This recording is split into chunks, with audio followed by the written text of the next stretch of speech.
Yo la meute, salut, j'espère que vous allez bien. On reste groupés, vous connaissez. C'est encore moi pour un nouveau podcast. Vous savez, je trouve que c'est déjà assez difficile pour un jeune de trouver sa vocation aujourd'hui en 2025 et surtout de trouver ses repères en fait. Dans une société fracturée, il faut clairement se dire les choses. Ce monde part complètement en vrille. Ça, je pense que beaucoup de gens seront d'accord avec moi. Ça part complètement en vrille et carrément on survit dans ce monde, dans cette société, sur cette terre. On survit, on lutte pour vivre en fait. Manger à sa faim, ça devient de plus en plus difficile. La hausse des prix partout, dans quasi tout, n'en parlons même pas des produits de première nécessité. Se nourrir n'a jamais été aussi difficile durant ces dernières décennies en fait.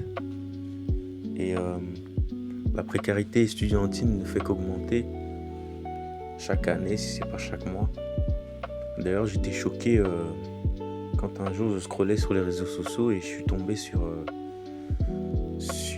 un extrait d'un journal, enfin un extrait d'une vidéo quoi, où je voyais je dirais au moins 200 jeunes, enfin une centaine de jeunes faire la file devant une banque alimentaire en fait.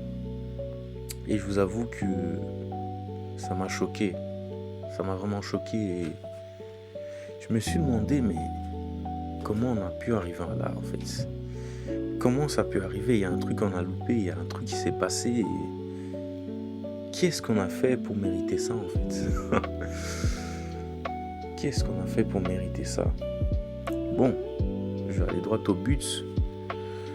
Le monsieur que vous avez en face de vous, nommé Nicolas Sarkozy, a été condamné récemment, en 2025 ici, au tribunal de Paris à 5 ans ferme de prison, enfin à 5 ans de prison dont 2 ans ferme, par le correctionnel de Paris, pardon. Et tenez-vous bien, pour détournement de fonds publics à l'étranger, financement illégal de sa campagne électorale en 2007, corruption passive et association de malfaiteurs, et j'en passe, et j'en passe, et j'en passe.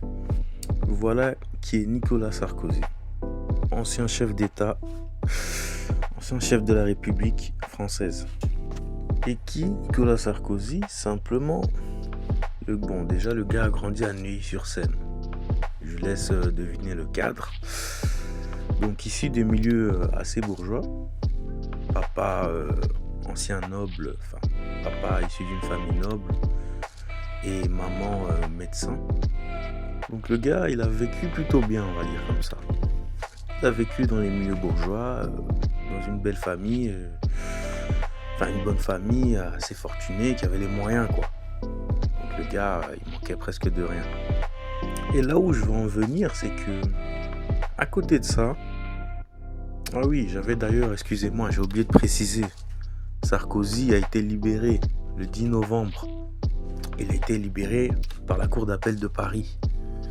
Donc, ça veut dire qu'il est ressorti de prison. Le gars est entré, il a fait 20 jours. D'ailleurs, les 20 jours, je pense qu'il en a vu pas mal. Il en a vu pas mal durant ces 20 jours. On l'a pas lâché du tout. T'imagines, t'as tué Kadhafi. Ça a été dur pour lui quand même, ces 20 jours. Mais bon. Et donc, on l'a laissé sortir ce 10 novembre. Et le gars est libre, tranquille. Il va au resto avec sa femme, accompagné de ses gardes du corps, tranquille. Et là où je veux en venir, c'est qu'à côté de ça, t'as Boubacar, Karim, Lucien, qui, pour une bagarre en sortie de boîte de nuit, se prend 3 ans ferme. Bon, d'abord, il finit en géave, ça, y a même pas de négociation, et se prend 3 ans ferme. Pour moins que ça. Donc, vous voyez le parallèle en fait. On a un gars comme Sarkozy, issu de milieux bourgeois, qui a étudié, qui a eu une vie pas très compliquée en vérité, comparé à Karim, Boubacar et consorts, qui eux ont grandi dans des HLM. Et attention, je justifie pas la violence. Comment dire, je justifie pas la violence à cause des milieux sociaux. Enfin, vous voyez ce que je veux dire? C'est pas pour autant que tu as grandi dans un HLM que tu dois devenir violent ou délinquant. C'est pas ce que je veux dire. Mais tu réduis fortement tes chances de pouvoir exceller. Parce que tu viens d'un milieu assez défavorisé, on va dire ça comme ça. Et donc, face à ce genre de situation, t'as M. Sarkozy qui lui sort au bout de 20 jours en tôle, et Boubacar, Karim qui prennent 3 ans ferme pour une bagarre en sortie de boîte de nuit. Tu veux dire quoi? Tu veux expliquer comment à cette jeunesse d'aujourd'hui qui est déjà déboussolée, fracturée, tu veux leur dire quoi? Comment tu veux expliquer cette situation à un jeune de 15 ans, 18 ans, voire plus? Comment vous voulez expliquer ça, les gars? Moi, je comprends pas. Je vous avoue que je comprends pas. Oui, la justice, tu restes innocent tant que t'es pas condamné. Tu restes pris, comment dire, il y a une phrase spéciale qu'on dit, j'ai un peu oublié, vous me direz en commentaire. En tout cas, tu restes innocent tant que t'es pas condamné, ça c'est sûr.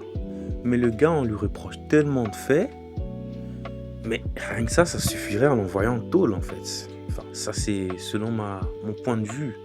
Je sais pas ce que vous en pensez, vous me direz en commentaire. Mais je trouve que c'est très clivant, les gars. C'est très clivant et moi ça me désole en fait.